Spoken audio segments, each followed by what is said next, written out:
Bonjour à tous et bienvenue dans cette nouvelle vidéo.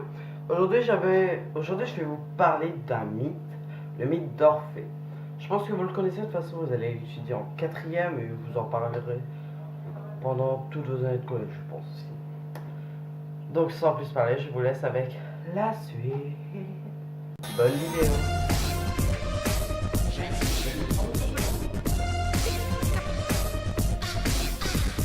Le mythe d'Orphée. Déjà, première question, qui est Orphée? Orphée, en grec ancien, Orpheus, est un héros de la mythologie grecque.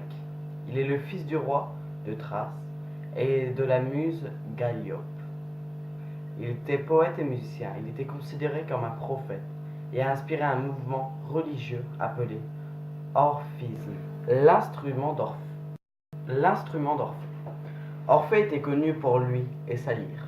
La définition d'une lyre est un instrument de musique à cordes pincées connu depuis la plus haute antiquité, qui se compose d'une caisse et de deux montants courbés soutenus par un jongle traversal. C'est Apollon qui lui a offert sa lyre. Grâce à son instrument, il charmait les animaux féroces. En fait, sa lyre avait un pouvoir un peu magique, on peut dire. Qui est Eurydice? Mais on connaît le plus souvent ce mythe car on nous parle d'Eurydice. Eurydice est la femme d'Orphée, mais le jour de leur mariage, il va se passer un drame horrible. Le mariage et le drame. Le jour de leur mariage, malheureusement, Eurydice va se faire mordre par un serpent. Et elle va mourir. Elle se fit mordre à la cheville. Elle descendit aux enfers. Orphée, tellement triste d'avoir perdu sa bien-aimée lors de leur mariage, qu'il va décider d'aller la chercher dans les enfers. La descente aux enfers. Pour accéder aux enfers, il faut passer le Cerbère à 3 têtes. Orphée, vu son talent, il va amadouer Charon et va aller voir le roi et la reine des enfers. On peut se demander qui est le roi et la reine des enfers.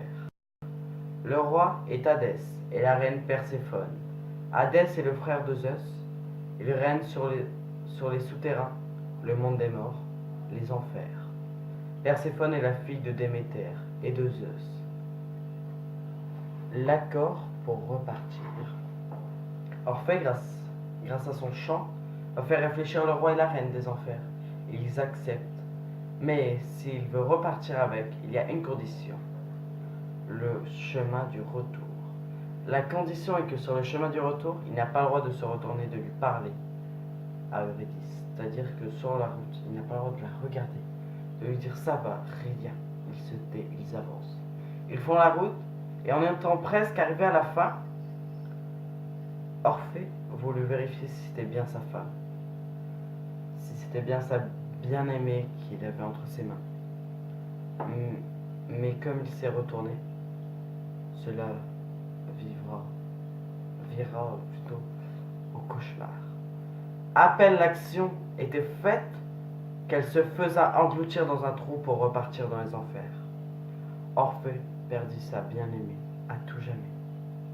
Donc en fait, en gros, Orphée a voulu aller la rechercher, sauf qu'il a voulu faire une bêtise en se retournant, ce qui a provoqué qu'elle repart.